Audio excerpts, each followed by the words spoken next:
Hey, there is a call for you. My boss called out from his office. I glanced up from my lunch, puzzled. It wasn't often someone called me at work. Actually, it almost never happened. Quickly finishing the last bite of my sandwich, I got up and headed to the office. Dave wasn't one to appreciate the phone lines being used for personal matters. When I stepped inside, he gestured toward the far end of the trailer, where a few computers sat alongside the blueprints for the housing project we were working on. These weren't exactly luxury homes we were building, more like cookie-cutter suburban houses for folks chasing their piece of the American dream. The market was supposedly thriving, even though there were still plenty of empty houses just a few miles away. I mulled this over as I made my way to the phone. Picking up the receiver, I pressed the blinking button for the line that had been holding. "This is Ham," I said, a slight unease creeping into my voice. The only people who had this number were my coworkers or my landlady, Mrs. Sanchez, and if she was calling, it meant something serious. "Petey, is that really you?" a voice asked, someone from my past. Without saying anything, I hung up the phone. I didn't exactly run out, but I didn't waste any time either. When Dave came outside, I was throwing up over the side of the steps. "You get some bad news?" he asked, his voice full of concern. Dave was a good guy. He usually stayed out of personal matters, but I was the one guy on the crew who never called in sick or caused any trouble. I just nodded and kept throwing up. Thank God I'd had peanut butter for lunch and not something worse. Dave lit a cigarette and watched me until I was done. When I finally stopped, he asked again. "That was my brother," I said, spitting to get rid of the taste. "Someone die?" he asked, cautiously. I could tell he was wondering if my problems were about to spill over into the job. I shook my head. "I don't know. Don't care," I said, finally pulling myself together. "You running from something, Ham?" he asked, his voice steady but firm. "I run a clean crew. I don't judge, but if you're on the run, I can't keep you." I shook my head again. "Nothing like that, Dave. I just left Denver without a trace. Didn't want anything from my old life, and no one from that life wanted me. I don't know how Billy tracked me down, but he's got nothing I want to hear." Dave winced. "Sounds like it's pretty bad," he said. "You think it's gonna follow you here?" "I hope he gets the message that I don't want to talk to him or anyone else from Denver," I replied, my voice hardening. Dave shrugged. "Families like that," he said quietly, taking a drag from his cigarette. "They'll hound you until they get what they want, then keep coming back until you give in. You've got two choices. You can keep running, or you can stand your ground. Whatever happened in Denver must have been bad if you walked away from family. They may not always be great, but at least they're all we've got sometimes." I shook my head. "Not my family. The only thing I can count on them for is screwing me over." "So why are they calling you?" he asked, curiosity in his voice. "Someone probably needs something, kidney, bone marrow, some other thing I don't care about," I muttered. "So what now?" he asked, finishing his cigarette and flicking it into the bucket. "Are you gonna run, or are you gonna stand? You're a good worker, Ham. I'd hate to lose you, but you could get this job anywhere. On the other hand, you've got your life here. Friends, stability, seniority on the crew. If you leave, you'd have to start over. Think about it." I nodded. "I will," I promised. "Good," he said. "Take the rest of the day off. There's no way I want you operating a nail gun if you're this messed up." I was about to argue, but I saw the look on his face and nodded. "Thanks, Dave," I said quietly instead. "I appreciate you looking out for me." "You?" he asked, surprised. "I was thinking about the crew. If you drilled your hand with the gun by accident, Larry'd piss his pants, Clyde'll pass out, and Jerry would absolutely start talking about getting a lawyer and suing the company." He was smiling a little when he said it, but he might as well have thrown his arms around me and hugged me for days. I could tell he was worried about me. I laughed and then went to pack up. I got in my truck and pulled out of the job site for the drive home. On the way, I turned on the radio and started to think about how this had all started for me. Linda Cooper had been my high school sweetheart. We'd met when she was a freshman and I was a year ahead of her. We fell in love, and we were inseparable until I went away to college. I'd gotten an academic scholarship to UCLA. It was too far to come home for the weekends, but close enough that I'd still hear all the hometown news, or so I thought. I came home at Christmas and things were off. I shook it off as people just being used to me being gone from the house, since it faded after a few days. That feeling never quite went away, though. I suppose I should go into the backgrounds a bit. My name is Peter Hamilton. I used to get called Petey growing up, but since I left Denver that last time, I'd started going by Ham. At the moment I'd gotten in my truck, I was 24. I had a younger brother named Billy who just cost me a peanut butter sandwich and had cost me a whole lot more over the years. I also had an older brother named Mike. Mikey, Petey, and Billy. Mike was 2 years older than me and Billy was 2 years younger. I'd been eager to see Linda during my time at UCLA. I wasn't living like a monk, but I kept my party time to Friday nights, and I never got so drunk that I woke up with missing time. I also never woke up next to a girl. I got to be something of a joke on campus for never hooking up. I had Linda waiting for me though, so I took it as well as I could. That first day I got back to town, Billy was tasked with helping me move back in. "So, you tapping the LA parade?" he asked bluntly as soon as we took my bags up to the room we'd shared together forever. I looked at him strangely. "No," I said, like it was the only possible answer. "I have Linda here waiting for me. I'm not gonna cheat on her. I'd rather get hit by a truck than break her heart like that." He looked disappointed for a minute. "For real?" he asked, incredulous. "It's not like she'd ever find out, right? Never even looked?" I shrugged. "She probably wouldn't find out, but I'd know I did it and I'd feel like she deserved better than some a-hole that's gonna hook up behind her back." I smiled at him. "You'll understand someday. You'll meet a girl that's worth more to you than all the random hookups in the world, and you'll do the same." I chalked up his disappointment to him wanting to live vicariously through his big brother, and we talked a lot about my time in LA, college, seeing celebrities, surfing, and a dozen other topics until it was time for dinner. Dad worked in construction as a foreman, and Mike worked with him. We'd all worked with him during the summers, but Mike had gone full-time. He had his own apartment at this point, but frequently came home for dinner since there was always a place set for him. I noticed that he was a little warmer to me than he'd been before I went to college, but that was just an addition to the strange little behaviors I was picking up on all day. Mom kept giving me worried looks, but she smiled whenever she saw me looking. None of it sank in though. I just assumed she was worried that I wasn't eating right. I dropped a little weight after initially picking up some of the freshman 15, so she was commenting that I looked thin. "How's school treating you?" Mike asked, shaking my hand as we sat down to eat. "Good mostly," I said with a grin. I was happy to be back. I tried to call Linda to see if she wanted to come for dinner, but I hadn't been able to get through, so it was just the five of us. My life's not nearly as exciting as Billy was hoping, but I'm sure he'll get over it. "Oh?" Mike asked, interested. "What have you been talking to Billy about?" He asked if I was sniffing around any of the girls out there. I laughed. I think he was expecting that, Linda, and I would call it quits when I went to college. He looked at Billy, who shrugged but didn't say anything. "Have you spoken with Linda?" Mom asked delicately. "Not yet. She knew I was getting in today, so I'm hoping she'll stop by later, but I couldn't reach her earlier." She nodded, and we got onto other topics after that. I was prodded into telling everyone about LA and some of the friends I'd made and the things I'd been doing for fun. Dad and Mike talked about work and Billy mentioned that he still hadn't been expelled from school, but he'd get there someday. It went like that for about a week. I finally got together with Linda, but things seemed strained. She wasn't used to having me around all the time. We spent a few days together, and then her parents were taking her to have Christmas with her grandparents in Kansas City, so I wouldn't see her again until just before New Year's. We exchanged Christmas presents and said goodbye. We were both extremely sad, but there wasn't much either of us could do about it. I put her gift under the tree when I got home and went to my room. I'd been looking forward to spending time with Linda, but she was stuck going out of town. I was moody and withdrawn for the rest of the day, busying myself with some of the reading for next semester and trying not to hate her parents for keeping us apart. Mom came in late in the afternoon. "Did you talk to Linda?" she asked delicately. I nodded. "I really don't want to talk about it right now," I said with a sigh.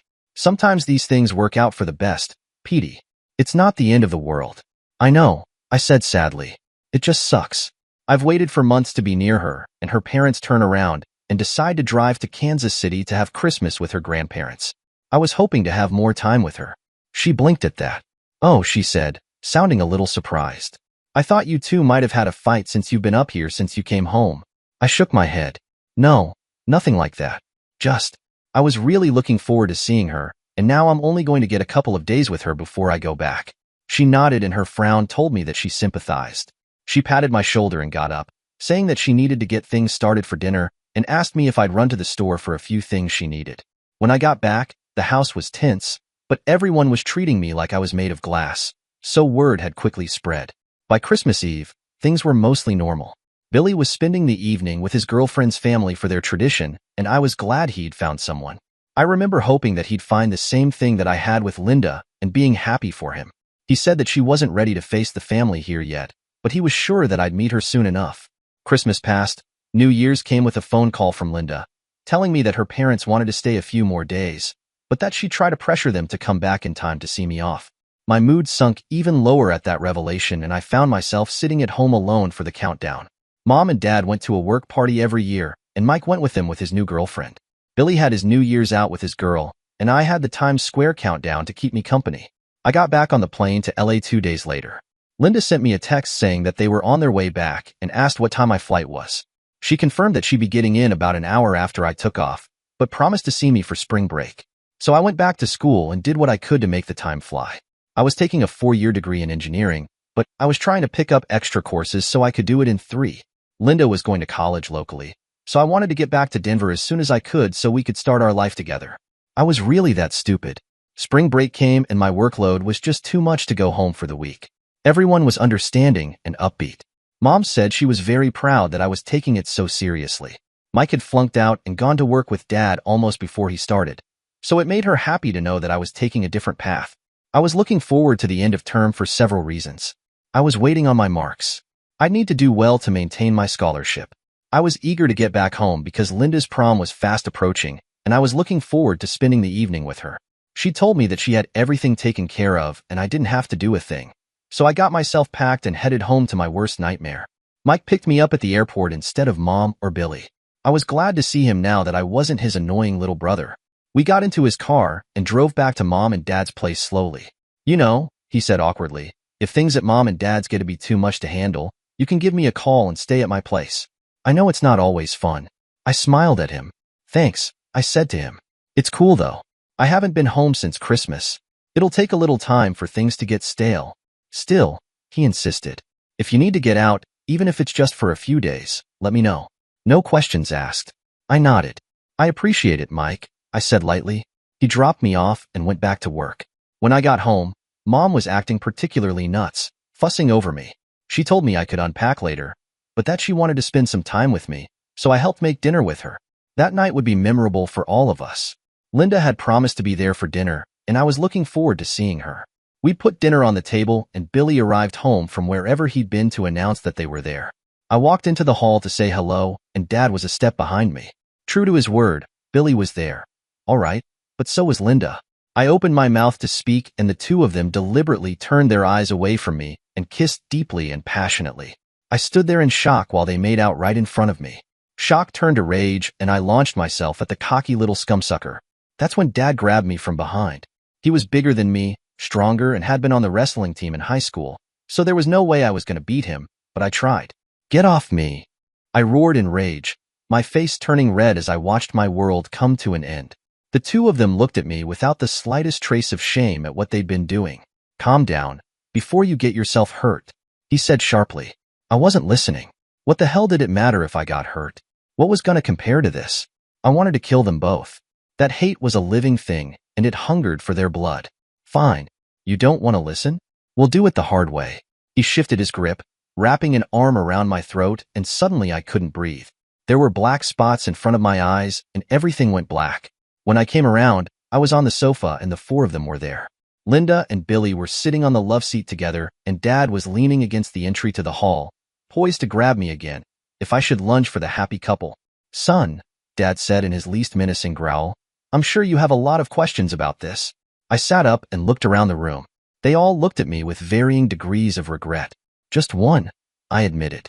You all knew about this? Mike too? I was surprised that my voice was as calm as it was.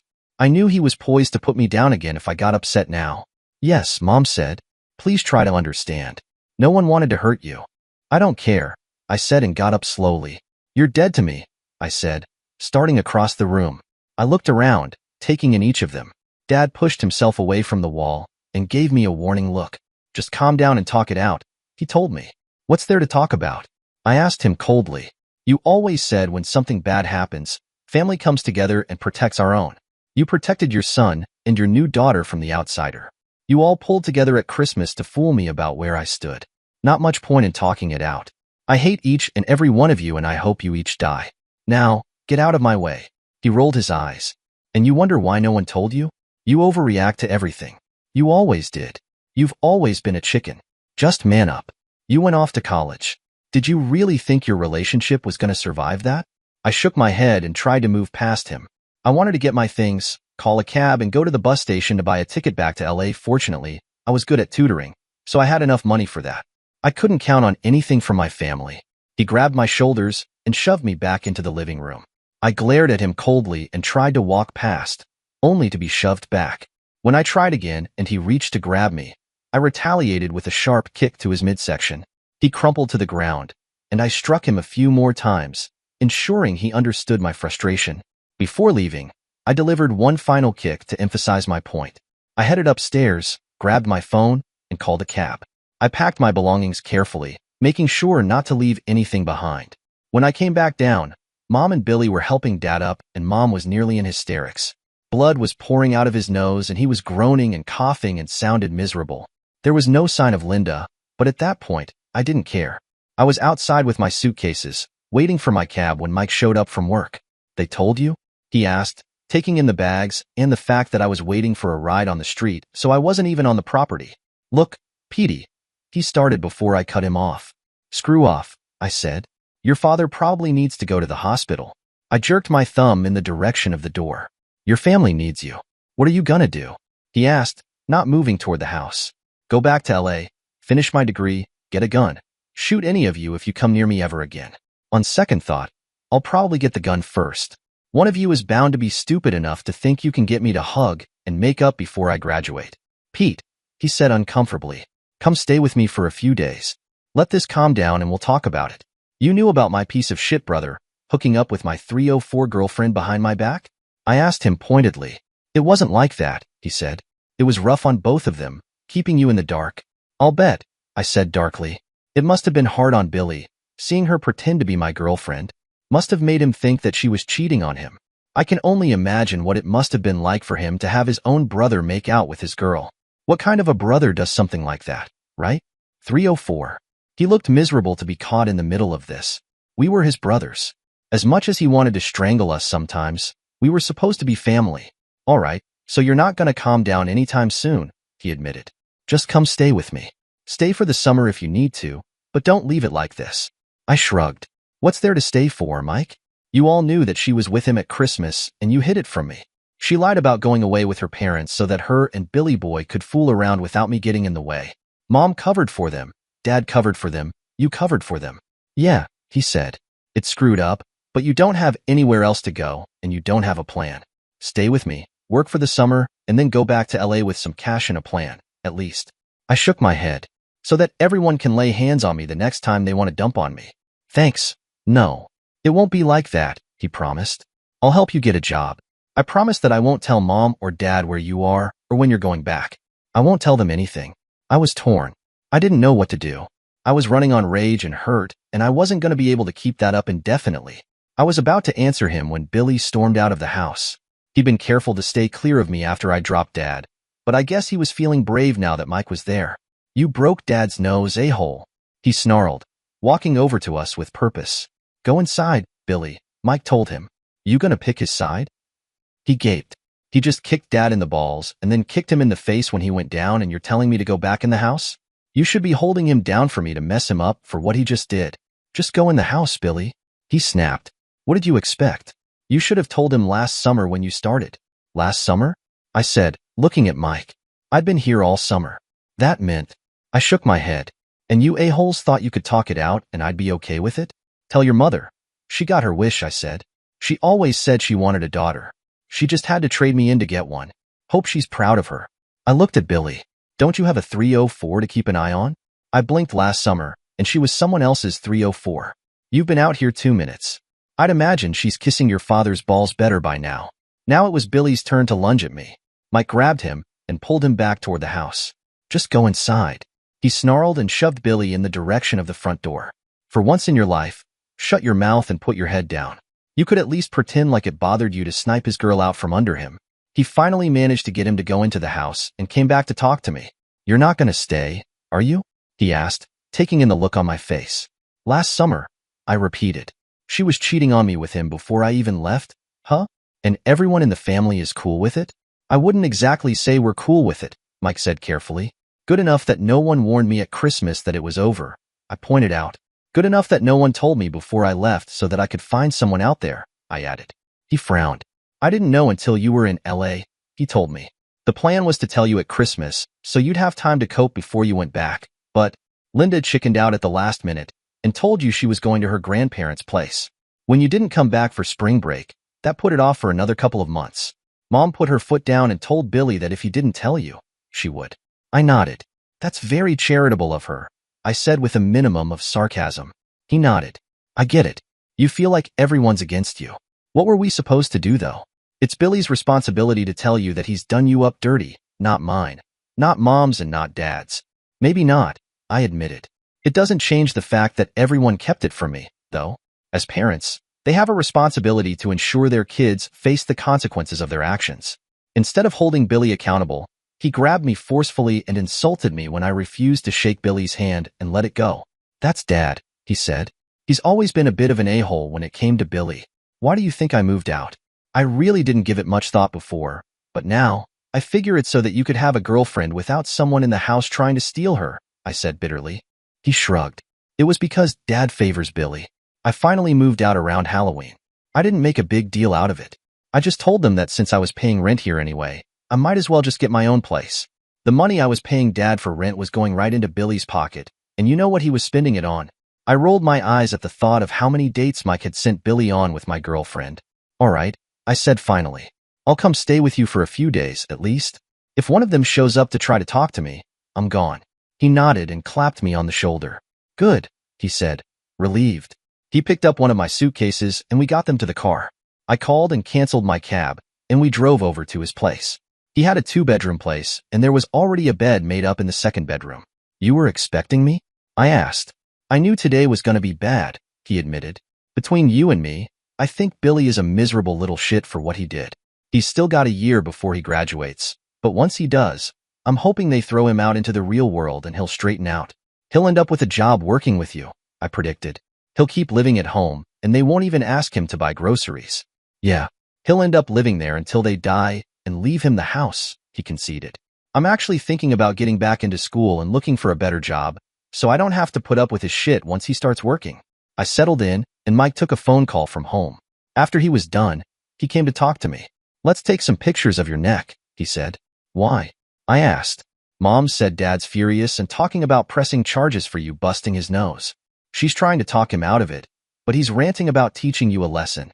I rolled my eyes, and we took pictures of my neck which had some signs of swelling. I told him I'd probably have other bruises tomorrow from him grabbing me from behind. I got him to send copies to my phone, and then I waited until he was talking on the phone again to copy them to my laptop and save them there too. Over the next few days, there was an agreement that his charges would be countered with me swearing out a complaint, so the matter stopped there. I still wouldn't speak to any of them, but Mike passed the word along. Mike also got me a job with a friend of his at a restaurant. It wasn't glamorous work. I was a dishwasher. The hours were long, the work was hard, and the pay was low, but it kept me busy, and the restaurant kept me far enough away from the rest of them that I never worried that they'd come in to eat there by chance. I put most of my money aside except for what I paid Mike for rent and what I ate in groceries. He brought home care packages from Mom a few times, but I'd never touched them. I'd microwave a can of soup before I'd eat from her kitchen, the same kitchen that fed Billy. I told him that, and he must have passed that along because they stopped after that. I never asked about them, and I didn't have much of a life for him to tell them about, so it all worked out. I met Mike's girlfriend and she seemed nice, but I was pretty bitter, so I made myself scarce so they could have time to themselves. I'd put in earbuds and read most nights. I wanted to get a lot of the reading done so that I could fast-track my degree. I was hoping to do enough this year and take summer courses next year so I wouldn't have to stay for the 4th year. It was the end of July when I get the visit that would send me back to LA early. My mother was waiting for me when I was through at work. I'd bought a cheap bicycle and was unlocking it when she spoke. Petey, can I talk to you? She asked, startling me. I had the bike lock half raised to use as a weapon before I realized who it was. What are you doing here? I asked warily. I came to see how you were doing, she said tentatively. Go home, Mrs. Hamilton, I said, purposely refusing to call her mother. Just talk to me, sweetie, she begged. About what? I sneered and finished getting my bike ready for the ride home. I'm worried about you, she admitted. Really? I asked sarcastically.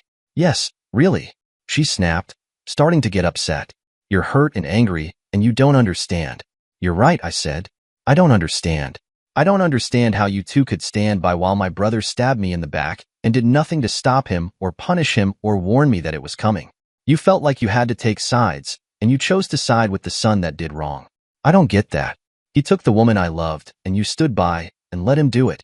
Then you stood behind him, and that took away my mother and father. That left Mike. You know Mike's about the only person in the world that I trust, and he's the only person that could have told you where I was working. He's worried too, she said, pleading. He sees you getting more bitter and withdrawn all the time. He doesn't know what to do. You work and sleep. That's all you do. Because that's all I have, I told her. You have a family that loves you, she reminded me. That's touching, I said dryly. Does my father still think I'm weak, or is he finally convinced I've toughened up? I'm not here on his behalf, she said, trying to steer me away from dangerous topics. I'm here because I don't want you to leave thinking that there's nothing here for you to come back to. I stared at her blankly. I'm not coming back, I told her. I'll get my degree, and then look for work in LA or somewhere else.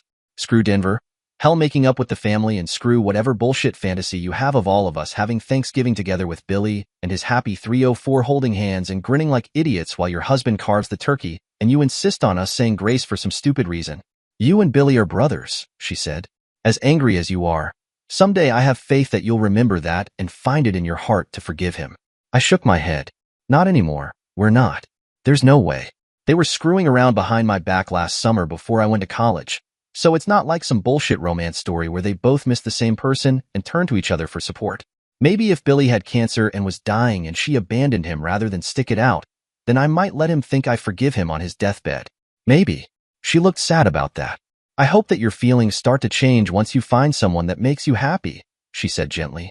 I had someone that made me happy. I said harshly. If I find someone else that I could ever trust, I'd never let any of you within 100 miles of her. I wouldn't worry too much though. The two women I trusted most turned out to be so stunningly good at lying to me that I'll never trust another one again. I wanted to tell you. She looked upset. I finally told Billy that he had to tell you or I would. And instead of telling me, he waited until I came to say hi and deliberately turned and made out with her in front of me, I told her. She nodded. He's still young, she said tactfully. He wasn't very mature about how he reacted, but then neither were you. I tried to walk away. Your douchebag husband wouldn't let me leave the room. I can't get much more mature than trying to leave without causing more of a scene.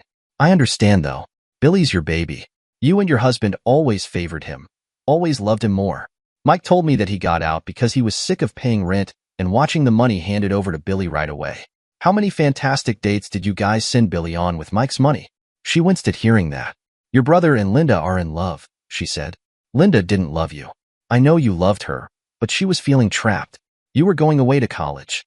So instead of breaking up with me or, God forbid, sharing her feelings with me, she lied to me for a year while she was cuddled up to my brother. I finished though. Does she sleep in his room now that everything's out in the open? She cringed again, but didn't answer. I figured that meant she did. I know it's a lot to ask, she said, but try to see things from the other side of things. You met Mike's girlfriend, right? What if you fell in love with her? Then I'd slit my throat to eliminate the temptation to betray my brother like that. I told her evenly. I'd never confess that love to her or him or God or myself, and if I couldn't help it, I'd move far away and keep away from her so that I'd never be tempted to act on it. Billy didn't have that option, she said gently. He was only 16. Fair enough, I shrugged. I don't particularly care at this point. She's his problem now, and they're your problem. My only problem is that you tracked me down here. That means you'll be back. So if you'll be so kind as to watch my bike for a minute, I need to go tell them I quit. She looked stricken at that. Petey, don't quit. I just wanted to talk. I won't bother you here again, I promise. Just talk to me. I'll come over to Mike's so that you don't have to see Billy or Linda. I just don't want to lose you over this. I didn't answer. I just propped my bike against the wall and went back inside to let them know that I needed to quit. They asked me if I could stay until the end of the week, and I agreed to that, since I was scheduled anyway. When I came back out, she was looking at me with the same look she had when I'd hurt myself on the playground when I was small. You don't believe me? She asked, devastated. The currency of promises is trust, I told her. When you covered up Billy's antics, you threw mine away. She nodded, getting a feel for how broken things were. What will you do? She asked. Leave, I told her. Maybe I'll stick at our with Mike for another few weeks, but that'll be strictly to say goodbye to the city. Will you come back for Christmas? She pleaded with me. No, I said. I don't ever want to see Billy or Linda or your husband again. You want them around for Christmas, so I'll stay in LA. At least think about it? She begged. You might find yourself feeling less anger by the time December rolls around. Maybe once enough time passes, these wounds will heal. Maybe, but after the burns heal, you don't go back to playing with fire. I told her and got on my bike. It was nice talking with you, Mrs. Hamilton, but you're a married woman. You shouldn't be seen talking to me alone. My family has a reputation for not having respect for other people's relationships. You should go home to your family. I left her standing there and pedaled off. I had 4 more shifts at the restaurant and then I was done. I'd made arrangements to get an apartment this year, and it would be ready for me when I got there. It was actually mine as of August 1st, so by the time I was done at the restaurant, I could move right in. I needed to get some kitchen stuff and furniture, but I wasn't too worried about that. I could only sit my butt in one spot at a time, and I wasn't planning on entertaining. I got back to Mike's and let myself in. He was seated on the sofa with his girlfriend, so I didn't want to hang around, but I wanted to let him know what happened. Your mother was waiting for me when I left work tonight, I told him. He looked surprised by that. She was? He asked. What did she want? She wants me to be part of the family again, I said and shrugged. How did she find out where you worked? He asked. I shrugged again. I kind of figured she heard from you, I admitted. All I told her was that I'd helped you find a job at a restaurant. She must have figured I'd set you up with Tony since he owns the place, he said sourly. What are you gonna do? I put in my notice. He asked me to stay the rest of the week, which I can do. I've got my apartment in LA waiting for me. I was planning on going early anyway to get the place set up, so this is only a couple of weeks difference.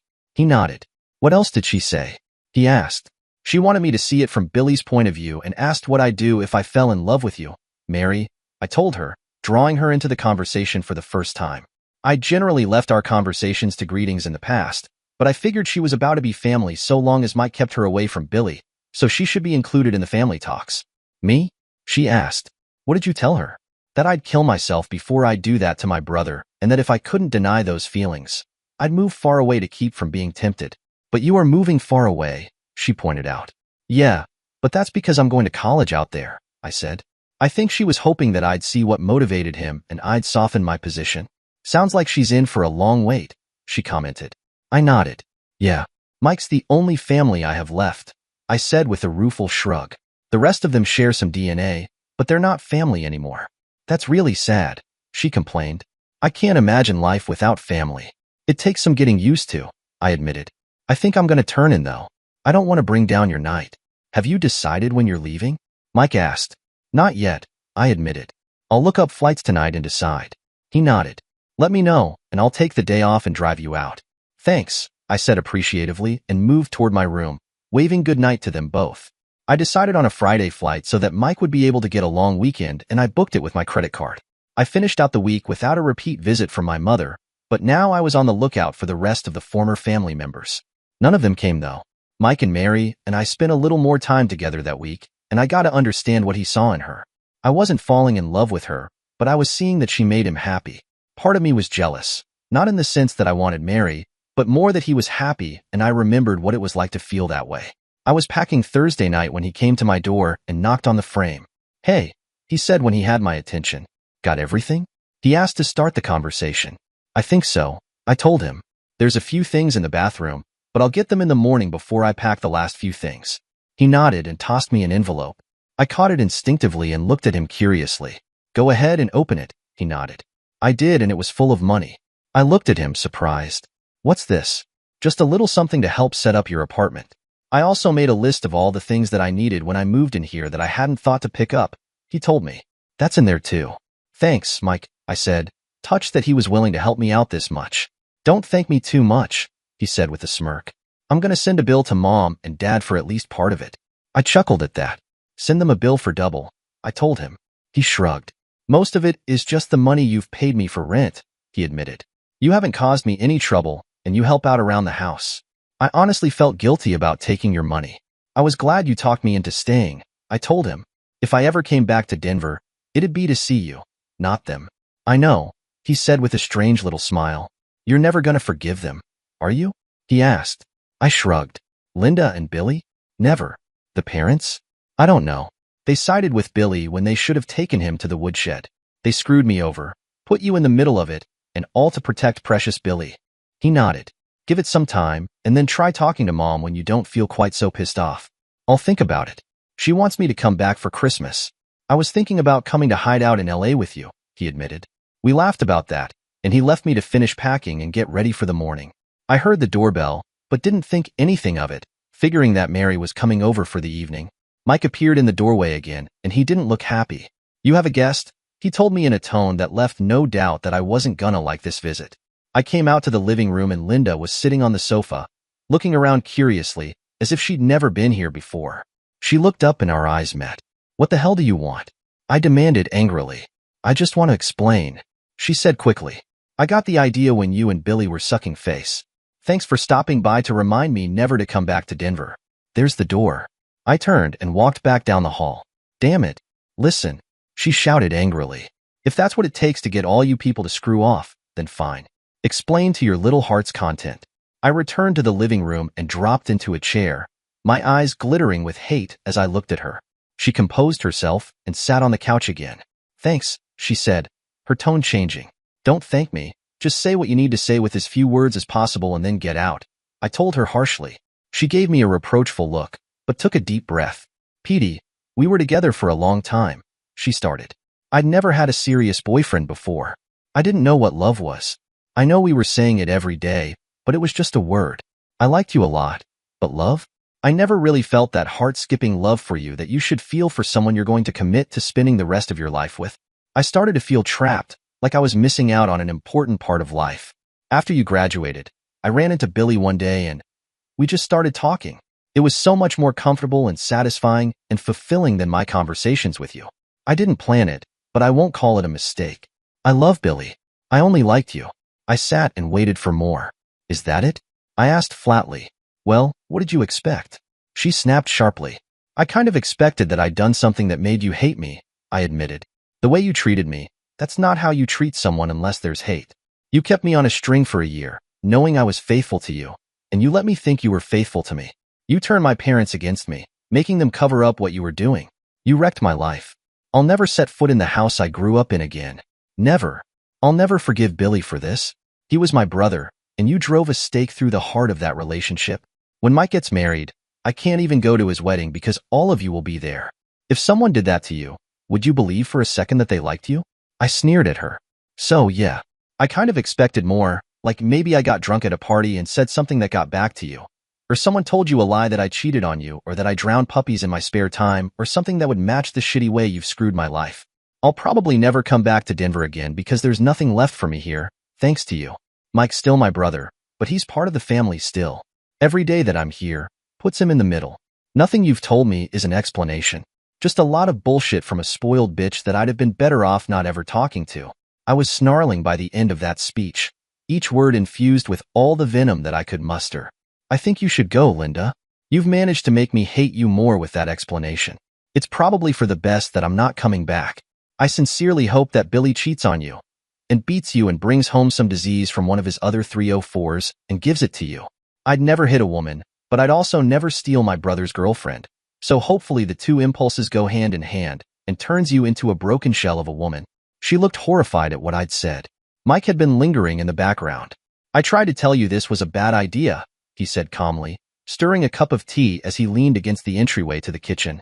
He didn't look shocked by either her explanation or my reaction. "You might as well give him the rest of it." She looked like she was going to cry, but slid a check across the coffee table to me. I could see my mother's handwriting on the face of it. "What's that for?"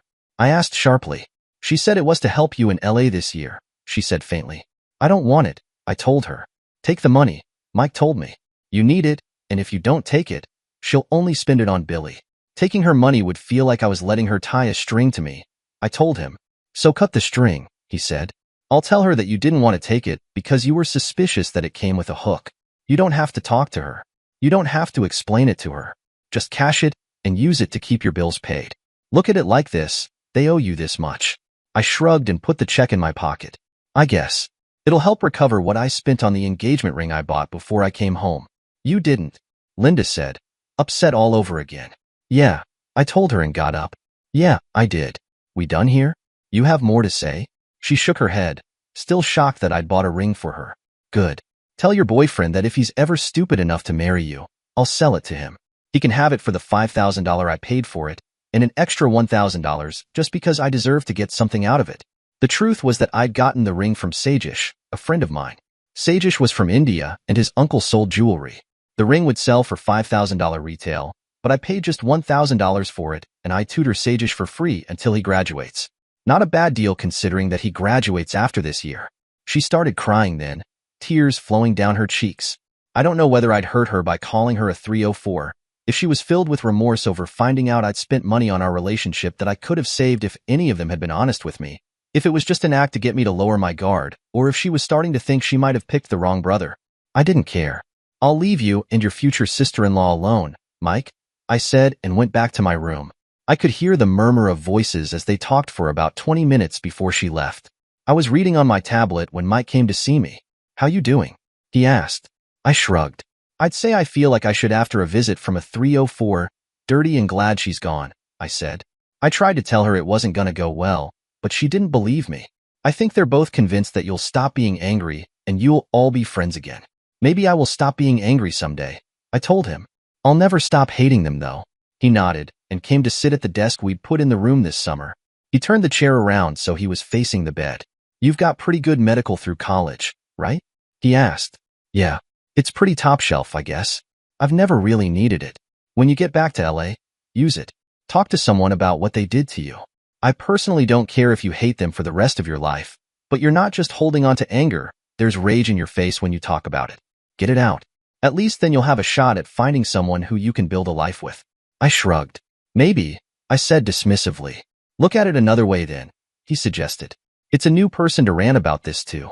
You could use a little time to rehash it with someone new. I nodded, thinking that sounded more to my liking. All right, I'll talk to someone, I said. You really had a ring for her? He asked gently. I went to my luggage and dug it out, tossing it to him to look at. Shit, he said when he opened the box. That's a nice ring. You really paid $5,000 for it? Just about, I said. I paid one in cash and agreed to tutor my friend for the next year. His uncle sells jewelry like that wholesale. You'll get your money, he said. It'll probably come from Dad, but it amounts to the same thing since he pays for whatever Billy wants. I nodded, and we turned the conversation away from them for now. Mike took a picture of the ring, saying that he wanted to show it to Mary, and then I put it away and we both turned in early. I had to be at the airport early enough to go through security and be there for boarding. At the airport, Mike gave me a hug and told me to call him regularly. If you ever need anything, he said. Money, advice, whatever. Just call me and I'll be here for you. Thanks, Mike, I said. I was a little emotional leaving, but Mike had become my whole family this summer, and it was a little wrenching to say goodbye. Thanks for everything this summer. I'll come back to see you next summer if you want. He knew how much that offer meant, considering that it put me in close contact with everything that had hurt me. He hugged me again and both of us were a little teary-eyed. Anytime, little brother, he said seriously. Christmas, spring break, summer, you name it. I had to go then to get through security before my flight boarded. I kept my word and talked to a counselor about what had happened. He helped me work through the worst of the rage issues, some of the anger, and he gave up on talking me out of my hatred. He cautioned me that I might regret shutting my family out later in life, but I never listened. I stayed in LA for Christmas and celebrated with a phone call to Mike before he'd be heading over to the house to feast on turkey and all the trimmings. I guessed it would be a little crowded this year, since Mary had moved in with Mike after I left. He laughed about it and told me that I'd gotten him used to sharing the place and it felt too empty after I left. I finished the year and decided to keep the apartment. I left Mike's contact information with my landlord and got on the plane, wondering what I'd find when I got back to Denver. Mary met me at the airport. That surprised me. Mike didn't think you'd want the family to know you were coming, she explained. If you took the day off to be here, your father would have known. He didn't think you'd want to risk the welcoming committee. I would have thought my Christmas presents told them where they stood, I said. I'd sent a package of particularly nasty Christmas presents home. There was an ice pack for my father with a note that said it should help with the swelling in his balls and a giant vibrator for my mother, explaining that I was replacing the one I'd damaged. For Billy, I'd gotten a pamphlet on paternity tests and I'd sent Linda a morning after pill. She laughed at that. Yeah, that was memorable. I promised to stay on your good side. I don't want you mad at me. We went out to her car and chatted more comfortably. Mike said Tony was interested in having you come back for the summer again if you're interested, she told me. He said you can stop by any time and he'd put you to work right away. Thanks, I said. I'll probably head down there in the next few days. I'll have to get a bike for the summer to get around. Mike kept your old one, she told me. He got it ready to go last week. Perfect, I said. That makes things easier. So how did you like Christmas with the family? It was good. If I hadn't known the background and hadn't known about you, it would have looked like a perfect American family. Norman Rockwell couldn't have done it more proud. I think they were trying to make it extra festive to distract themselves from you not being there. Your mother included you in her prayer when she said grace. That must have been before the gifts, I said dryly. She laughed. Nope. Everyone else looked like they were ready to kill you, but I think she appreciated the gift you got her. Maybe she appreciates it regularly? She teased. Next year, I'll dip it in Tabasco sauce before I wrap it, I promised. I was liking Mary more and more. She laughed at that and shook her head. I can hardly wait to see what you actually do to them this year. It was hilarious, watching them open the gifts, filled with hope that you'd forgiven them. At first, your dad thought that the ice pack was meant as an apology for the kick, but when the rest of the gifts came out, he started to get pissed off. Your mom uses the ice pack though. She packs it in his lunch when he goes to work. I shrugged. So long as someone's getting some use out of it, I said lightly. She hadn't mentioned Billy and Linda's reactions, so I didn't know if they just rolled their eyes and moved on or if they'd blown up and she was keeping that part of the conversation from getting out of control. We got home and I unpacked. The apartment seemed nicer, and I noticed that there were a lot of little touches like a couple of pictures on the walls that made it seem less barren. Mary's touch. I complimented her on the way the apartment looked, and she smiled at that. She was going to work, having just taken a couple of hours off to pick me up, so I was on my own. I had my key, my bike, and no plans, so I wrote a note that I was gone to see Tony and went down to talk to him about the restaurant. He put me to work on the spot and asked me how many hours I wanted to work each week. As many as I can, I told him. This is where I make my money to go back to college. He nodded and sent me a heavy schedule. I'm still looking for people for the summer, he explained. If it's too much, let me know and we'll ease back some. No, it's cool, I assured him. I'm only back in town to work and see Mike. He nodded, and that's pretty much how summer went. I worked 6 days a week, hung out with Mike and Mary a little, slept and read. Mike had asked me to bring the ring I'd bought for Linda, and in mid-May, he told me that he had the money for me. They finally raised the cash? I asked, surprised. Nope, he said. I did. I want it for Mary. You're gonna propose? I sat up, taking notice. He nodded. Friday night. I'm taking her out to dinner and dancing. I'm nervous as hell. Relax, I told him. She loves you. Besides, you can always threaten her. If she says no, I'll get her a Christmas present. He laughed at that. She still laughs about that. I nodded and passed him the ring. No charge, I said. No deal, he said and handed me an envelope. Mike, you're all the family I've got.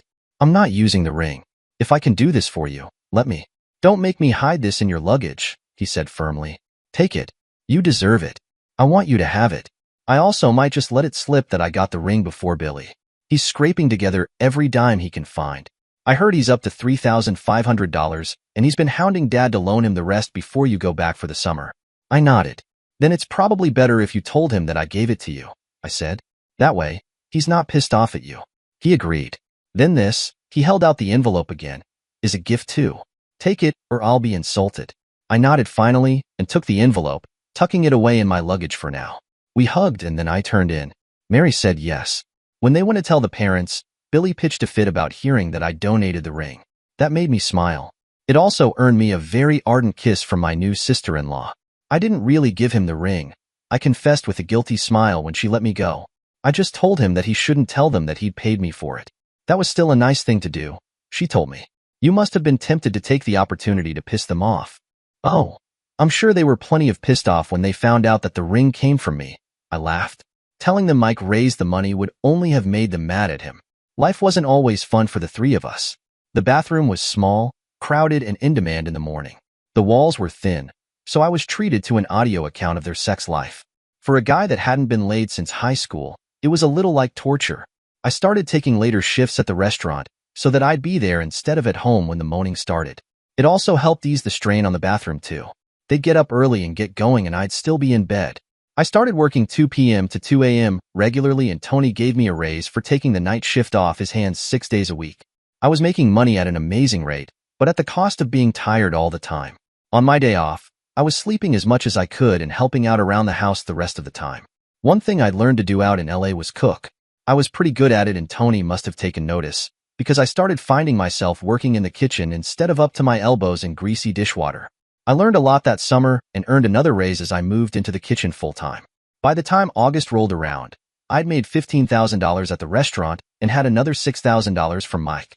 I'd been paying rent while I was there, but I still had nearly 20 grand to my name when I started packing. I was in pretty good shape to graduate this year if I pushed, and I was looking forward to that. I was taking computer sciences, and I was wondering whether I could get some scholarship money to continue on to grad school and get a master's, or whether I should move out into the job market and upgrade over time. This year's last-minute olive branch from the family came from my mother. She showed up with a check similar to the previous year and begged me to let her back into my life. I took the check and shrugged at her plea. Truthfully, I really don't hate you, I told her. Billy, I hate. If he needed a kidney and I was a match, I'd set myself on fire so he wouldn't get it when I died. Linda, I hate. I won't tell you what I'd do to her if I thought I could get away with it, but it wouldn't be pretty. Your husband? I'm not sure. I don't have any respect for him. I don't have any love for him. He's no father to me, but I don't know if I hate him or just have nothing for him but contempt. I think you're in a slightly better situation than him. I don't hate you, but I don't think I love you anymore either. I counted on you to look out for me, especially when I couldn't look out for myself. I'll never count on you again, and that's kind of where we are. You have to understand, she said, deeply troubled by what I'd said. I was caught between two of my sons. I nodded. I know, and you made the choice. I don't have to like it, but it's done, and I might be able to count on you in just about every other situation imaginable, but you'll always choose Billy. In my head, that's the inescapable truth. So I refuse to ever put myself in the position to need you when Billy might demand something. Since he's a spoiled little shit, he's likely to demand mommy any time of the day or night. So I refuse to rely on you. It won't be like this forever, she said. Billy needed us. You were in LA on your own and independent. What Billy needed was a beating for some of the shit he pulled. Mike had to bail him out at school more than once, and I did too. He was our brother, and we stood up for him when he was going to get killed. Now, I wish we'd stood back and let him take his licks. He might have been a better person if we had. Billy's graduated now. He's starting college in a few weeks, she told me. He's talking about moving out and getting a place with Linda. I shrugged. Good for him, I said flatly. That'll make life easier for you. I hope you enjoy the downtime. Look, I have an early flight tomorrow, so I'm going to turn in. Thanks for stopping by. I'm glad life is going so well for you. She looked crestfallen at that. She'd been clearly hoping that I'd take the olive branch and give out hugs and forgiveness. Are you? Will you come home for Christmas this year? No, I said. This will be Mike and Mary's first Christmas living together. I'm not going to insert myself in the middle of that. You could stay with us, she offered. I laughed at that. Nope. If I stayed under your roof, you'd try to patch things up with Billy, Linda, and me. Screw that. I'd rather spend Christmas alone. Not to mention, I have no idea what your husband thinks of all this, but I've seen him carry a grudge for years, so I wouldn't turn my back on him if you paid me. Your father was angry for a long time, she told me. It took a lot of me explaining to him how he treated you to see that he pushed you to do what you did to him. I think he looks at it now as you standing up for yourself. I shrugged. That's only one of the issues. I don't want anything to do with Billy or Linda. I don't want to sit down and talk it out. I don't want to shake hands and say Merry Christmas. I don't want to sit around the table and pass the potatoes. I just want to be left alone. You got Linda as a daughter. It only cost you a son you weren't using anyway. Don't talk like that, she wailed. I'd never trade you for Linda. You're my boy and I love you. Thanks for that, I said, mostly keeping the sarcasm out of my voice. The only person in the family that I've felt was on my side in all this is Mike. I appreciate you saying that you love me, but Mike and Mary are my only family since that happened. You and your husband sided with Billy, and you had to know that I'd never forgive him for taking her. She nodded. We were all furious with him when we found out, she said. You were gone to college by then, but they'd been together for months at that point. We talked about grounding him, but we couldn't ground her. We thought about calling you, but we were worried that telling you would ruin your studies and you'd be out there with no one to help you through it. I thought they were going to tell you at Christmas, but they didn't. Then you couldn't come home for spring break, and we were all relieved that we wouldn't have to do that to you then. I made Billy promise to tell you when you came home for summer though. Yeah, I said darkly. He decided to show me instead. I grounded him for a month for that, she said. I refused to let Linda into the house to see him or let him out for a full month. How awful that must have been for him, I said flatly. To have the woman he loves torn away like that. I can only imagine. What else was I supposed to do? She snapped. He's not exactly small enough to spank anymore. I yelled at him every day for a week and then wouldn't speak to either of them for the rest of the summer. Does he even care? I asked suddenly. He ruined my life. destroyed the family, and did something so selfish and rotten that no one in their right mind would ever trust him again. Does he feel bad about any of it? It was the first time I'd asked about him on any level, and it must have taken her by surprise, because she had a great deal of difficulty trying to come up with an answer. I don't know, she admitted finally. Sometimes your name comes up in conversation, and he looks troubled. Other times, he just rolls his eyes and tries to change the subject. Then he probably cares about the consequences to his life, but couldn't care less about what it did to me, I supplied. I wouldn't count on any Christmas presents I send to be any more loving than last year's. I've been told that of the 4 I sent, you looked like you appreciated yours most. I suspect Linda's got used at some point, and the ice pack is seeing regular use. Billy's gift was probably not appreciated as much as the others, but that's okay. She didn't have an answer to that, so she changed tactics. I tried to send you something, but it came back, she told me. I don't live in the dorms anymore, I told her. Oh, she said. Where do you live now? I have an apartment, I told her, but didn't tell her where. You don't want me to know where it is? She asked perceptively. I shrugged. It's near school, I told her. If you really want the address, I don't see that being a problem. It's a little far for any of you to drop in casually. I wrote down the address and gave it to her. I figured that if they made a nuisance of themselves, I was only there until graduation, then I could move anywhere in the country. That made her happy enough to make the whole visit a success in her eyes. Surprised that you let her know where you were living, Mike told me after she'd gone. If she abuses the information, I can move after graduation, I said, and then really did turn in. Mike took me to the airport and saw me off. He had another envelope for me, but I shook my head. I've done pretty good this summer, I told him. Put that toward the wedding and the honeymoon. Just take it, he said, and put the envelope in my hand with a smile. We had an affectionate goodbye. It was less emotional than last year, but that was understandable. We were both more comfortable with our situation. The year went well. I called Mike for Christmas, got a card and a check from Mom.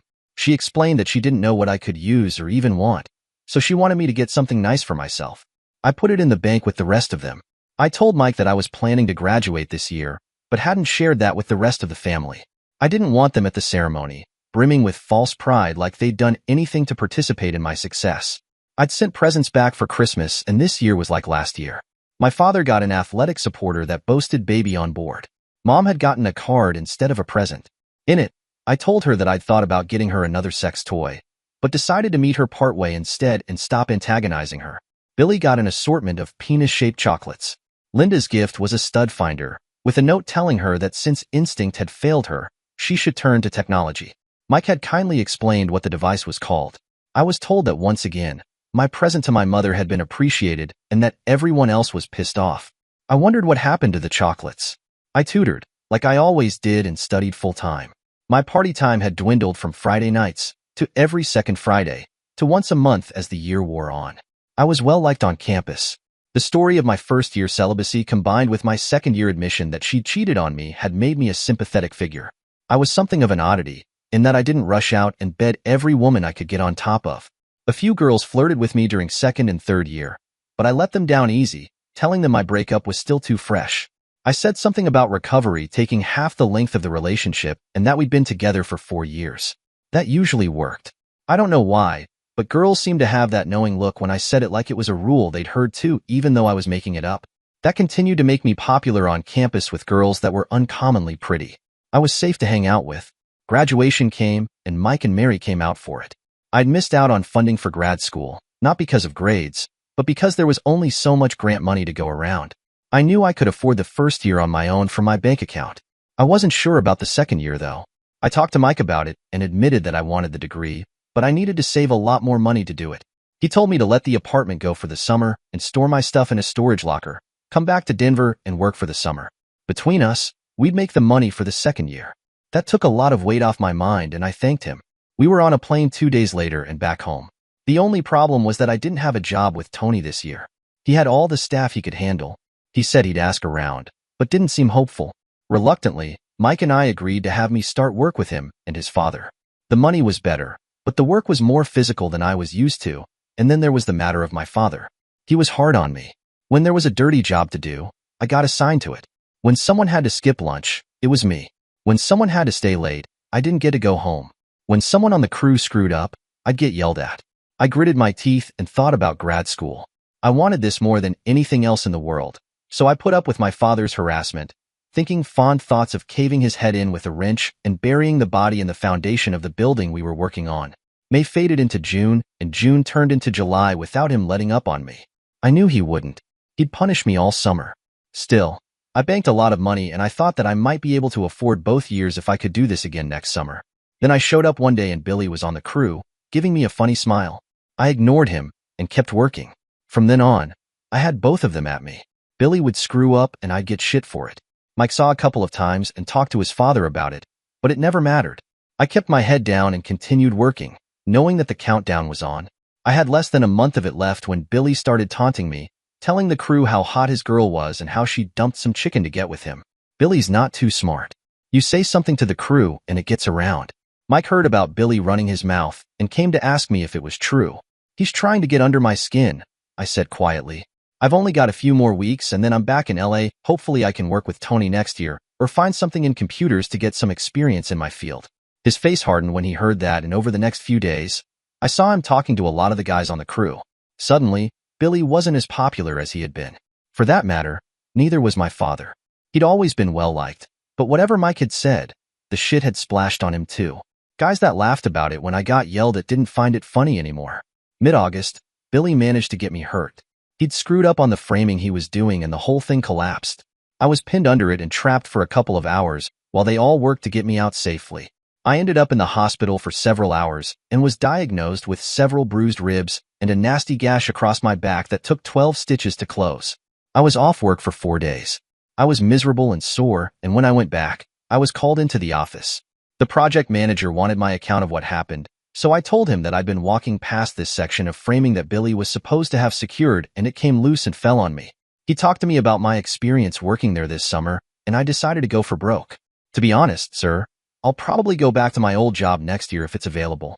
My father runs the crew, and he's treated me like dog's hit all summer over a personal grudge. I'd rather sling hash back at the restaurant for half the money than put myself through another summer of his crap. He put Billy on the framing job and he screwed up and I could have gotten killed. He screamed loud and hard that he didn't trust me with a hammer, let alone nails. I don't trust him to run a crew again. He's used his authority to push me around all summer and put my brother into jobs that he wasn't paying attention to. How many other screw-ups has Billy made that we haven't caught yet? He thought about that and nodded. I fired Billy the next day. He'll never work for me again. I've had 7 or 8 of the guys out there tell me that you were getting an extra helping of shit from your old man, and a couple of them have said they're not happy with him as foreman after this summer. If you do come back next year, I promise you that you won't answer to him at all. I nodded and shook his hand. He told me to take it easy for the rest of my time there. It was only a few more days, but I think he wanted the rest of my time to be pleasant. I was assigned a broom and told to lean on it for 15 out of every 20 minutes. Mike came to see me and asked me how the meeting had gone. I told him what I'd said and what I'd been told, and he nodded. Dad might lose the crew over this, he said. I don't think they'd fire him, but he might find himself working on the crew instead of in charge of it. I nodded. I heard some of the other guys said they didn't want to work for him after this. I said I'd go back to the restaurant rather than risk it. He nodded. I set everyone straight about who it was that Billy stole his girlfriend from. That stopped a lot of the laughing. A few of the guys have been in your shoes. Having your brother do it, though, that's pretty low as far as the guys are concerned. I nodded, and we separated. I did take it easy, but I kept a lot of the job site swept up. A stray nail can go straight through a work boot, and none of us wanted to limp around for a few weeks while that healed. I received my final paycheck, packed up my belongings, and waited for the family to visit and try to make amends. This year, that visit never came. Mike told me the house was in chaos. Mom was furious with Dad and Billy. They came home and acted like nothing had happened. Mom didn't even know until I went over the next evening to confront both of them. She was livid. I told Dad he would have to make significant efforts to repair the damage he'd caused. As for Billy, his reputation is ruined. He would need to leave the state to find work in construction again. He's still in college, but now he doesn't have a job to rely on, especially not with Dad's help. I nodded. Good, I said. I mean, there's nothing wrong with getting help from family. You've gotten me work the past 3 years.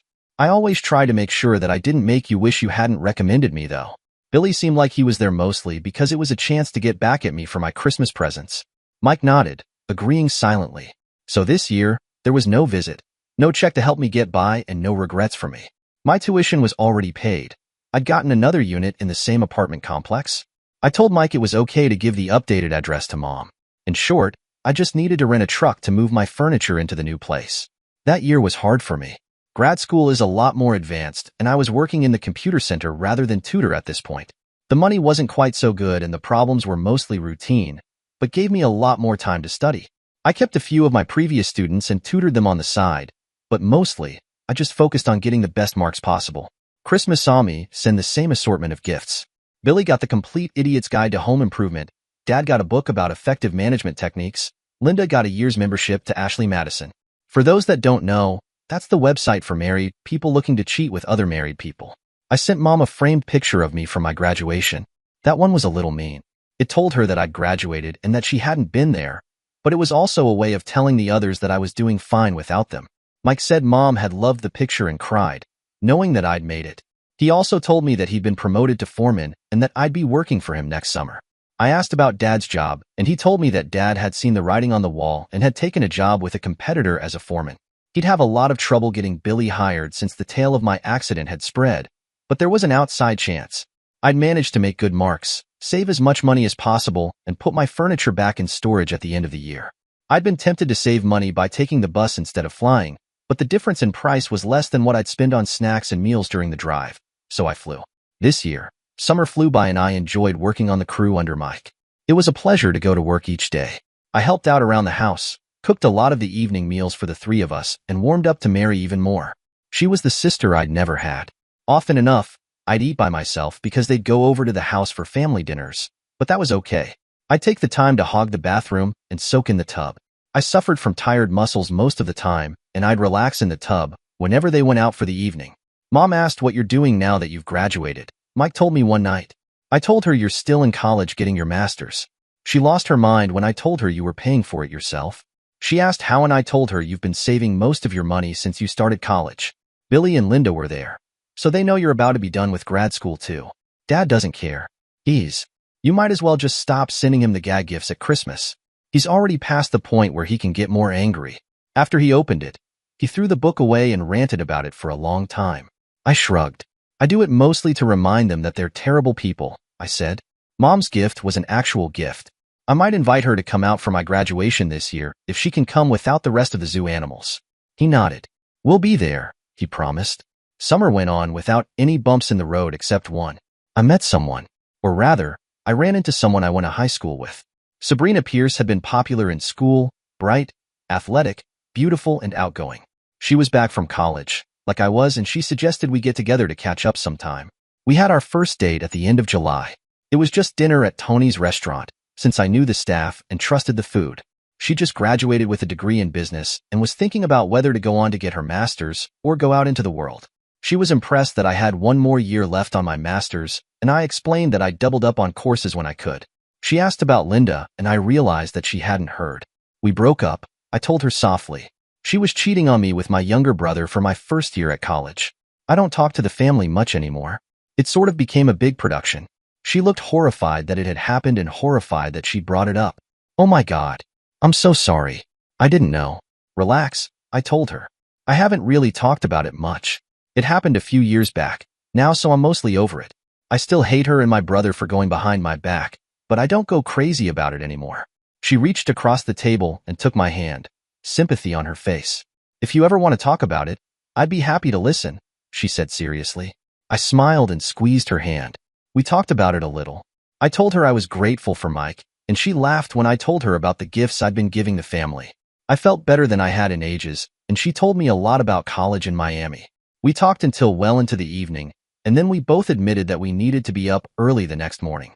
She dropped me off at home, and on impulse, I leaned over to kiss her cheek. I think this is the most fun I've had since I left for college, I confessed. Can we do this again? I'd like that, she told me with a smile, and then shooed me out of the car so she could go home to bed. I got a text from her 20 minutes later thanking me for the evening. Over the next few days, Mike and Mary both commented about how much happier I looked. They looked very pleased and were both supportive.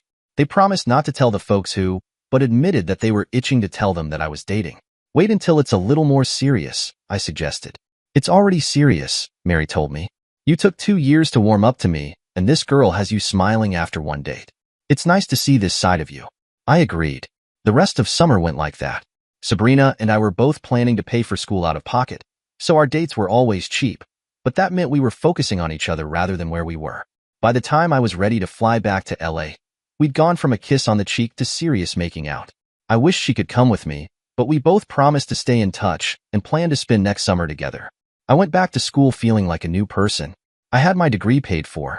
I just had to pass the courses. I got my apartment set up and threw myself into the work. I felt like I was on top of the world. I talked with Sabrina almost daily, even if it was just a few minutes on FaceTime. I had daydreams of moving out to Miami for work while she finished her master's there, and the two of us settling down together.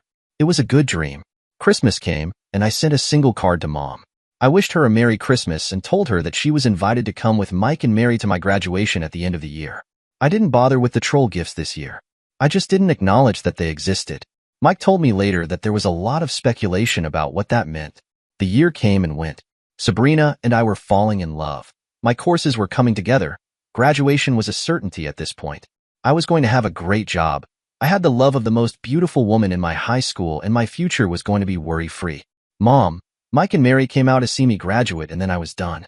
I sold off the minimal furniture I had to one of the other students that was staying for another year, and I waved goodbye to LA. I might be back, but it wouldn't be as a student. Sabrina and I were both working for the summer and had cemented plans to move in together in Miami in September. It was the happiest I'd ever been. I put off buying a car, planning to get one when I got to Florida instead. I went back to work for Mike, and Sabrina worked at Target for the summer. I thought that made perfect sense. She was always so sunny and friendly that she fit right in with the attitude of the company. She talked about liking the corporate culture at Target and wanting to take that attitude into every job she took. I was deeply in love with her and told her so as often as she'd let me. She always grinned and giggled a little, like she was surprised and delighted. We were disgustingly affectionate. I met her parents and they were nice. They reminded me of how things had used to be at home for me. I introduced her to Mike and Mary and they loved her. Now can we tell them that you're dating? Mary asked one night late in June. I've been bursting to tell them that you've got a girlfriend since last summer. I laughed and nodded. You can even tell them who, I said. Billy and Linda both know who Sabrina is. They might faint when they realize that we're dating. I can do better than that, Mary said with a smirk and showed me her phone. She'd snapped a picture of the two of us sitting together on the sofa. We were too focused on each other to even realize she was taking pictures. That's beautiful, I said to her, enthused. Show them that. The next night, they were going over for a big family dinner. Billy and Linda were going to be there, and I was going to take my regular date with the bathtub while they did their thing.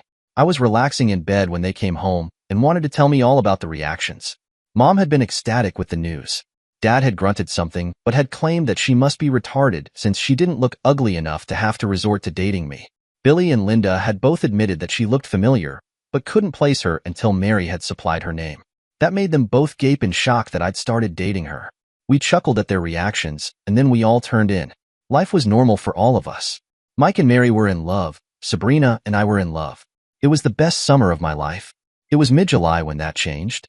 Sabrina and I had been out for dinner, followed by a long, hot makeout session. I wanted her in the worst way imaginable, and I knew she wanted me too. I'd asked Mike if he minded if she stayed the night, and he was cool with it. Tonight, we were planning on christening the bed I'd slept on the past several summers. I turned in my seat to look at her, my mind on how beautiful she was. The light had just turned green, and she started through the intersection. I watched in horror as the truck bore down on us, plowing through the red light. No, I screamed, and didn't even have time to reach out to her before it slammed into her door. Everything lurched like someone had picked up the car and shaken it. I could see flying glass and hear screaming, and then I hit my head and everything stopped. I don't know how long I was out, but when I came to, I could hear sirens in the distance. I was still in the car. Sabrina. I gasped and looked for her. When my eyes fell on her, the noise that ripped out of my throat was nothing that sane men should hear. Pete, she mumbled, choking up blood. I took her hand in both of mine. I'm here, baby. I told her. Stay with me. Help's on the way. She was covered in blood, and she was spraying tiny little flecks of it with each coughing breath she took. The truck had hit us hard enough that her door had imploded. I prayed harder than I've ever prayed for anything. Pete, she repeated. I'm scared. Hold my hand. I've got you, baby. I'm here. Just hold on. Help's coming. I had her hand in mine and I squeezed it. You feel that? I asked. I'm squeezing your fingers. She nodded weakly. I feel it now. Pete, I love you. I need you to know I do. She was starting to cry. I'm so sorry, I'm not going to be around to tell you from now on. No. No. I babbled. Don't you leave me. You're going to make it, and we're going to Miami, and we're going to be happy there. We'll get a little place near the beach. I promised, as if pleading with her not to leave me. I'll get a job, and you'll go to school, and everything will be perfect. You just have to stay awake. Stay with me, honey. But she was already gone. I'd had so little time with her, and she was dead, trapped with me in her little Honda Civic. I felt her fingers go slack and heard her whisper that she loved me one last time, and then she closed her eyes for good. No. I bellowed and wailed in despair. No. Wake up, baby. I lost all sense of time, shaking her a little as I tried to coax a response out of her. I held her, leaning across the seat to wrap my arms around her, and cried. Then the emergency crews were there, and trying to get me out of the car. I fought them, trying to stay with Sabrina, but I was hurt too, and there were too many of them. They pulled me out so the paramedics could work on her, but a quick look at her, and they shook their head. There was no saving her. I was strapped to a gurney and loaded into an ambulance. I didn't want to go to the hospital. I wanted to lay down and die right here. I wanted to be with Sabrina. I wanted to hold her forever. I didn't care if we were buried in the ground. That was where I wanted to be. I got more and more hysterical, the farther away from her we got, until they sedated me. I drifted off to sleep and hoped I didn't wake up again. But I did wake up. At first, I just surfaced and there was calm. I could hear the distinctive hospital sounds, and I was curious about why I was here. I took a deep breath, and then I remembered. It hit me with the same force as the truck had, and I started bawling in despair all over again. The nurses were there in moments, having heard me or seen the spike in my vitals at the nurses' station. A needle full of liquid calm was pumped into my fore, and after a moment, my cries trailed off to helpless whimpers. Just let me go to her, I begged piteously before darkness stole the world. When I woke again, it was daytime. I opened my eyes and tried to sit up. Hey, came a woman's voice nearby. Take it easy. Mary came to push me back down flat. Sabrina, I said. She's. I trailed off, my face screwed up in grief. I know, she said, crying a little too. There wasn't anything you could have done. They say she wasn't in any pain. She probably didn't even know it happened. No, she was awake. I wailed. She said. She was scared. I broke down into tears again, and she held my hand, weeping with me. There were no words. We wept for the young woman we'd gotten to know and love. After a while, I was calm enough to tell her about Sabrina's last words. That started us back to weeping, though, and that's how we spent most of the day. Tears, broken up by periods of startling calm. Sabrina's parents came to see me late in the day. That started us all crying again. I found out that I'd been out for 2 days. Her funeral was the day after tomorrow. I have to be there, I told Mary. I need to get out of here. I'd been examined by the doctors and had been told that I had bruised ribs, a severe concussion, a sprained wrist, and a bruised kidney. He said I was lucky to be alive. I just looked at him like he was stupid. This wasn't lucky. Lucky would have been dying in that car, being with Sabrina forever. This was the worst thing that had ever happened to me. They were okay with releasing me in the morning, so long as the concussion didn't cause me any complications. Mary stayed with me all day, just watching me most of the time, but engaging in conversation when I wanted to talk. When the police came to take my statement, I asked them what had happened. Was he drunk? Did his brakes fail? Why did he hit us? One of the cops looked at the other and shook his head. He just wasn't paying attention, he said. He was talking with his girl and just didn't notice the light change as he approached the intersection. I closed my eyes. So, Sabrina died because he just wasn't looking where he was going? I repeated. I'm afraid so, he said sadly. I'm sorry for your loss, son. What's his name? I asked. What? One of the officers asked. The guy that killed my girlfriend, I said. Who is he? Hamilton, he told me. William Hamilton. Any relation? I stared at him. You're telling me that my brother murdered my girlfriend? I asked him. No one's calling it murder, the cop assured me. I am. I snapped. Is there something we should know about? The other cop asked. Mary jumped in. Peter's first serious girlfriend cheated on him with Billy. The two of them are still together. They've never repaired their relationship from that. She would have been the girlfriend he was talking to when the accident happened. They nodded. We don't have any evidence that he knew you were in that car, or that he'd planned to hit it, the first officer told me gently. Given your history, I can understand your feelings about him, but we need to look at the facts. I understand, officer, I said dully. Mostly, I understood that Sabrina was dead and Billy was the one that killed her. I understood that no one was going to do a damn thing about it, and that they weren't going to let me go to Sabrina, like I wanted. They weren't going to punish him. They were no use to me, and they were gonna declare it an accident, move on with their paperwork, and hit the next case with the same lazy detachment. If there's any other details you can remember, give us a call, the other officer told me, and tried to hand me a card. I remember my girlfriend telling me she was scared. I told them, and that she was sorry she was going to have to leave me. They both looked sympathetic, and they left their card on the table. When they left, I just stared at my hands in my lap. You knew? I asked. I wasn't keeping it from you, she said. I was waiting for you to ask on your own. I nodded. I can't say I blame you. I wouldn't have wanted to deliver that piece of news in your shoes either. Mike at work? I asked. Yeah, she admitted. He'd have been here, but the doctor wasn't sure you'd wake up today. It's okay, I said. What are the parents doing about all of this? I asked. I don't know, she admitted. They came to see you when they came to pick Linda and Billy up. They didn't say much, just wanted to see you. I nodded. I suppose I can understand that, I said woodenly. In the span of the last few minutes, all the emotion had drained out of me. I felt like a husk. I'd been hollowed out when Linda had betrayed me. I was just starting to put my life back together, and then Billy took the woman I loved again. Mary tried to talk to me a little more, but I barely heard her. I wasn't even sure if she was speaking to me half the time. Mike came, and we talked a little, but my heart wasn't in it. Yes, I knew that Billy had been behind the wheel. Yes, I spoke to the police. No, I didn't want to talk about it anymore. They left, with looks that told me they didn't know how to help, but desperately wanted to. The next morning, Mary picked me from the hospital and took me to get a new suit for the funeral. The fitting was excruciatingly painful for me and seemed to go on forever, but eventually, I had a suit that fit reasonably well. Mary wanted to take me somewhere to eat after we had my suit. I shrugged. I wasn't hungry, but I was agreeable enough to go with her. We sat in the booth and she ordered chicken parmesan and I ordered a club sandwich, planning on taking half of it home to put in the fridge. We ate slowly, with Mary doing most of the talking. When she'd exhausted most of the safe topics, she sighed. How are you feeling? She asked quietly. Numb mostly, I admitted. Sometimes it hits me that she's gone and I'll never see her smile again, but mostly, I just don't feel anything right now. She nodded. Just take it one step at a time. I know Sabrina would want you to be happy. That's not gonna happen overnight, but it'll come eventually. I nodded. I can't stay here in Denver, I told her. I'll kill Billy if I stay. I'll see him at a bar or a store or on the street and I trailed off and shook my head. Yeah, Mike and I talked about moving last night, she admitted. The family is pretty fractured. Your dad hasn't been the same to me or Mike since he switched jobs. Billy, well, whether he meant it or not, there's no way to put things back together for the two of you. Your mother is caught in the middle.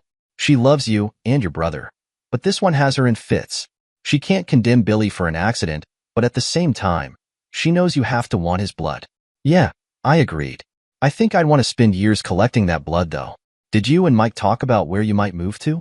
I have some family in Birmingham that I'm close to. Mike can get another foreman's job there, and we'll manage. You want to come with us? She asked gently. You should be with family while you recover, at least. You're planning to go that soon? I asked.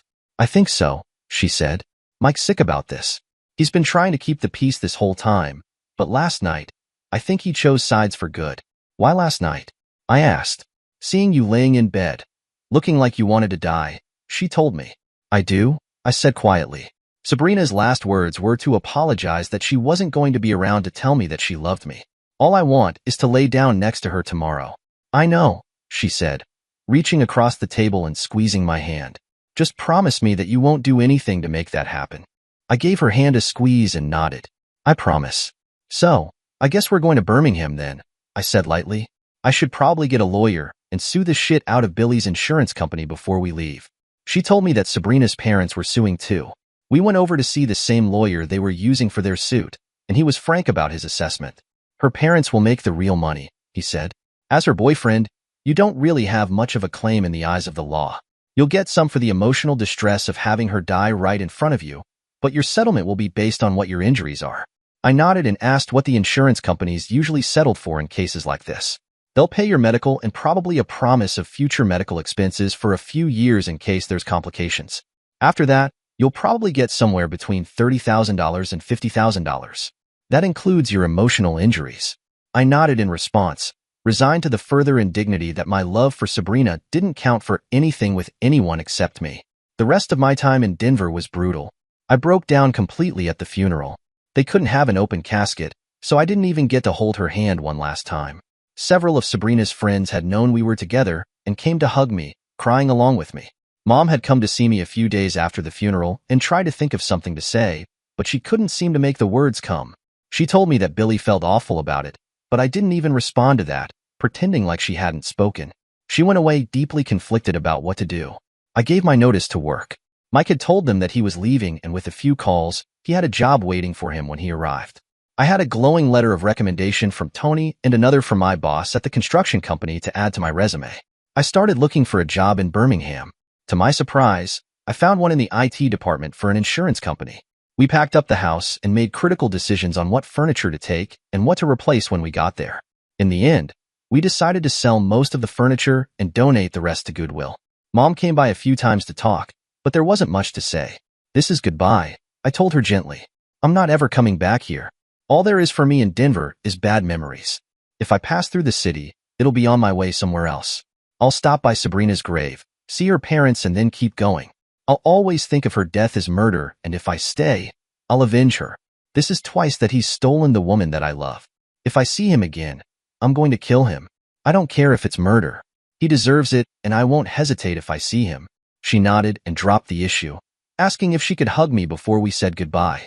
I let her, but I didn't feel any of the comfort that a mother's hug should bring. Mike shrugged when she turned to look at him. "Sorry," he said softly. "I tried not to take sides in this whole thing. Dad should have let Pete kick the shit out of Billy when this all started. He might have gotten his head out of his, but in time to keep from killing a woman. You can't think he did that on purpose," she said, shocked. "No, I don't think he set out to kill someone," Mike said carefully. "I think he's been able to get away without paying attention to what he's doing for so long that he doesn't think he should have to. I hope Sabrina's parents sue him for wrongful death after they're done with his insurance company. He deserves to have to look at the consequences of his actions." She left soon after that, and we started getting everything ready. Most of the furniture was already gone, sold to friends and coworkers, and a few sold through Craigslist. We had our beds, and those were promised to different people for the day we left. We cleaned the apartment, packed everything except our clothes for the next day, and settled down for one last night in Denver. We were taking Mike's truck and Mary's car with us. I was going to bounce back and forth between the vehicles to keep both drivers company. We had a pair of walkie-talkies to keep in touch between the two vehicles without resorting to phones. We drove as far as Topeka that first day before we stopped. We got a hotel room with 2 beds and crashed as soon as we had something to eat. We were up early and on the road, hoping to make it as far as Memphis before we looked for a place to stay. Traffic was a bit of a pain since we were in midsummer. There was a fair amount of tourist traffic and enough road work to slow us down. We made Memphis, but we were all a little tired and short on patience. We ate in the hotel restaurant and turned in early. We had an apartment waiting for us when we got to Birmingham, and we could have pushed on. It was only a few hours away, but we didn't have furniture waiting for us, so we were going to be stuck putting things together for several hours before we could sleep. The next morning, we were on the road early and in our apartment before noon. Mike and I took the truck and went to get beds as a first step while Mary unpacked the car. We didn't get the most plush beds imaginable, but we got a queen for them and a full size for me. It was the biggest bed I'd ever slept in outside of the hotel beds, and it seemed immense. We got them strapped into the bed of the truck and drove back to get them put together. Mine just had a set of metal bed rails on casters. Mike and Mary had gotten an actual bed with a full frame though. I stared working on putting it together while Mike took Mary back to pick out some other furniture. We worked like that all day. One of us stayed in the apartment working while the others ran errands. Mary and I went for groceries, and then Mike and I went to buy electronics for the living room and the bedrooms. I didn't feel like I needed much, but I ended up with a TV and a PlayStation for the sake of playing movies from disc or Netflix. We had the internet and cable being installed next week, so we were offline for now. Life fell into a routine. All 3 of us were working. Our bills were minimal, and we were each making good money. Mary was a dental hygienist. Mike was a foreman for a construction company, and I was working in IT. We had plenty of money, and I put most of my extra cash aside. Life has a way of knocking me down when I build myself back up, though. Trouble started at work this time. I started getting calls at work that didn't say anything, just a few awkward minutes of hearing someone breathing, and then they hung up. It happened a few times a week for a month, and then I asked to have the line checked. It came back clean, but the calls persisted. I didn't give it any thought, but then I was distracted at home too. Mary was getting sick, morning sick. She took the test and confirmed that we were about to get a 4th member to the family. We celebrated, and they decided to get married. It would be a quick and small affair. They didn't want to wait and plan a big one, and they wanted to do it before Mary started to show. So I became Mike's best man, and Mary's cousin, Constance, was her maid of honor. We had a few friends we'd made in the area and Mary's family in attendance, and Mike sent a picture to Mom and Dad after the fact to let them know and told them why they'd chosen to do it so fast. That gave them our address, and we started getting a veritable flood of mail from Denver. Mom sent us each long letters explaining life there and how she hoped that we were happy in Birmingham. She told us that Billy and Linda were engaged and were planning to get married in the spring. My letter was very tactful in her hope that I would be getting married sometime sooner rather than later. I held down the fort for a week while they took a honeymoon in the Bahamas. I was proud to say that I didn't burn the place down, but I did start getting the same calls on the house phone. I finally called the cops and told them that I'd been getting the same phone calls at work. I asked what they could do to track down the source. They didn't leave me with a lot of faith in police work. They said they could put a trace on the line, but if the calls were only a few seconds long, then there wasn't much they could do to trace the call. I sighed and figured that I was going to have to get used to unwanted callers. The next day when I got the same call, I just decided to go with it. "Look, I don't know who this is," I told the person on the other end. "You clearly know me though. So you know that I haven't had the best time the last few years. Just leave me alone. Haven't I been through enough? Whatever you want from me, I don't have anything left to give." They hung up after that, but I suspected that I hadn't heard the last of them. When Mike and Mary came back, they were tanned and happy, but glad to be back. I told them reluctantly about the phone calls at work and at home. They were concerned about it and asked if I'd stepped on any toes at work. "Not that I know of," I said. "I can't think of anyone who'd know my work number and the number here and make calls like that. I mean, the contact numbers are on file in HR, but I can't imagine them calling my phone in the middle of the day to harass me." They nodded at that, and we tried to put it out of mind since there was nothing that we could do about it. I started to give some thought to moving out soon. With the baby on the way, the apartment wasn't going to fit the four of us. I kept those plans to myself for the time being and considered the problem for a time closer to Mary's due date. I wasn't going to leave them high and dry, but I was starting to think of my room as their nursery. I was going to have to go in time for us to repaint it and set up new furniture for the baby. Mary was just starting to get close to her launch day when I talked to them about it over dinner. "I've started looking for a place of my own," I told them lightly. "With the baby on the way, you guys are going to need my bedroom for a nursery." "We're not kicking you out," Mary said firmly. "No, you're not," I agreed. "I'm leaving on my own. You two are starting a family, and I want you to have the chance to do that right. I'll still be Uncle Pete, but the baby's going to need her own room." They looked relieved about my decision, which told me that they'd been agonizing over how to manage without more room. "I'll move out at the end of the month if I can find a decent place," I promised. "I don't need much. Just a bedroom, bath, and kitchen." They nodded and both thanked me. I was glad to do it for them. It was time for me to move out on my own anyway. The calls at work stopped for the most part, but every so often, I wondered about them. Just before Mary went in, they started again and I didn't know how to handle it anymore. I tried the cops. I tried to reason with them directly. Now they were back. I was having other problems at work that needed their own attention. My job was drying up. We were getting pressure to cut costs and every department in IT was looking hard at cutting out some of the full-time positions. It was suggested that they cut hours instead and make IT positions part-time. That would cut down on costs since the company wouldn't have to pay benefits. I told my boss that if that's the direction the company was planning to take, I'd like to ask for a recommendation now so I could start looking for something else. "Times are tough," he said with an apologetic shrug. "Sometimes we have to take the cuts to make it through." "Maybe so," I said mildly, "but I have a master's in computer sciences. If I'm going to be treated like a McDonald's employee, I'll go work there. I'm not going to do the job of an engineer if I'm not going to get paid for it. I worked my butt off and paid a lot of money for my degree. I deserve better than to get treated like this so the company can make more profit." He nodded, and by the end of the day, I had a recommendation letter to add to my collection. I started sending out my resume right away. I concentrated around Birmingham, but I also reached out to companies in LA and other parts of the country. I applied for teaching positions in computer science and IT jobs. I looked into web development companies and anywhere I thought I could make a career. I applied for jobs with municipalities and government departments and a number of other places.